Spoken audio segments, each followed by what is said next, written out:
Hey everyone, John from Nintendo Life here, and many are asking with Microsoft and Sony buying Bluepoint and Activision and Firesprite and Bethesda and Housemarque and Compulsion and Insomniac and Undead Labs and Nixxes and Double Fine and Valkyrie and Ninja Theory and Bungie and more, who's Nintendo going to buy? Many are speculating Capcom or Square Enix or Koei Tecmo or Bandai Namco, and good lord is this a terrifying discussion because the basic answer is, they don't need to buy anyone. This isn't just me against consolidation of the industry, it legitimately does not make sense for Nintendo to buy companies because that's not how they work. If I throw out names like Kirby, and Advance Wars, and Fire Emblem, and WarioWare, and Golden Sun, and Mario Tennis, do you think Nintendo owns the studios who make those games? Because the simple answer is no, they don't. HAL Laboratory have been making Nintendo games since 1985, and while they've done other platforms like the MSX, they've pretty much never veered away since Nintendo's dominance in the console market. Kirby's Dream Land made its debut in 1992, and since then, there's only been a couple of Kirby games that HAL haven't made. There's Kirby's Avalanche by Compile, Kirby's Epic Yarn by Goodfeel, and that's pretty much it. So if HAL makes pretty much every Kirby game a major Nintendo IP, why doesn't Nintendo buy them? Well, another question is, why would Nintendo buy them? HAL aren't going to stop making Kirby games. But HAL are independent, and if they want to, they could just go make a game for other platforms. In fact, they have before. Part-Time UFO was a mobile game with zero involvement from Nintendo. It later came to Switch, but it showed that HAL Laboratory can do their own thing if they really want to, but for the most part, they don't want to. And Intelligent Systems, despite being heavily rooted in Nintendo, isn't owned by Nintendo. So despite making many development kits for Nintendo consoles and assisting in games as far back as Mario Bros., the studio behind Fire Emblem and Paper Mario and WarioWare isn't a Nintendo first party. Then we've got Goodfeel, who did Wario Land: The Shade Dimension, and Kirby's Epic Yarn, and Yoshi's Woolly World, and Yoshi's Crafted World. They're also completely independent. Grezzo, Ocarina of Time 3D, Majora's Mask 3D, Miitopia, Link's Awakening, Ever Oasis, not owned by Nintendo. Camelot, Golden Sun, Mario Tennis, Mario Golf, not owned by Nintendo. During the Wii era, Nintendo were focusing on Wii Sports, so Mario Golf and Mario Tennis didn't get made. So Camelot made a golf game with Capcom, because they can. If they wanted to, they can make a Golden Sun-like RPG for PlayStation. They just don't, because Nintendo's their most loyal and best customer. Some also question why Nintendo doesn't just buy Game Freak, and the simple answer to that is they can't. And the reason for that is because the Pokemon Company is equally owned by Nintendo, Creatures, and Game Freak. If Nintendo bought Game Freak, they would have the majority share of the Pokemon Company and pretty much control it. So why would Game Freak or Creatures allow that? They wouldn't, it's not going to happen. We can go at this for a long time, but the gist is basically Nintendo don't tend to buy their development partners. Independence benefits a lot of companies, and getting exclusivity and trust isn't just accomplished by buying a studio. Next Level Games is another one, but also kind of an exception.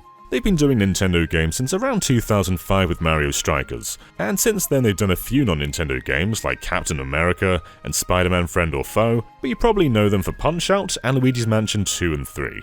In 2021, Nintendo actually broke a precedent and bought them. But it's not really that simple, there's a bit more to that.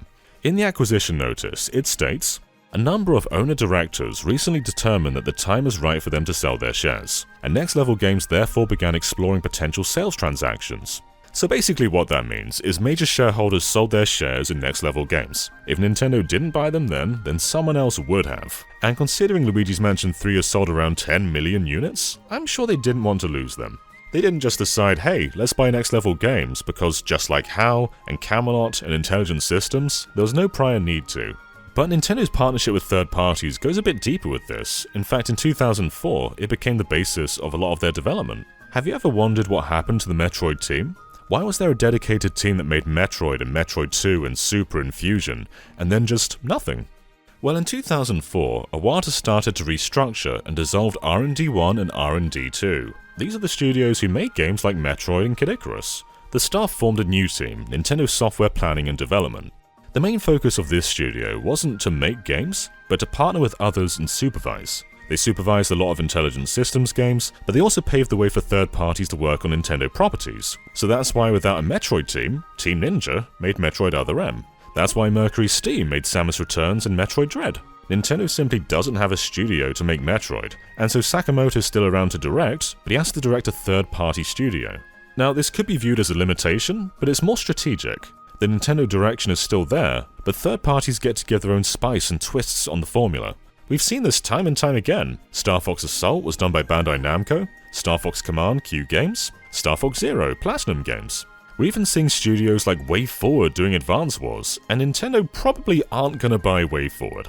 Nintendo get the manpower from the third parties temporarily, and the third parties get to make Nintendo games. There's even sort of a double barrel with Smash. Nintendo doesn't own Sora Limited, Sakurai is not a Nintendo employee, but Sora and Bandai Namco make Super Smash Bros. Two separate companies, neither of them Nintendo.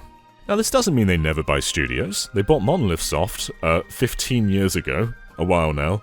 They of course do Xenoblade, but they're also a very valuable support studio. They've worked on Breath of the Wild and Animal Crossing and Splatoon. Retro Studios is another one. They were bought 20 years ago in 2002, pretty much because the working conditions were very, very bad. But Metroid Prime was very, very good. It was more of a way to keep the company sustainable. And by the way, Nintendo got Retro for $1 million. To put that in perspective, Sony acquired Bungie for $3.6 billion. There's also ND Cube, which is pretty much a Nintendo-made studio.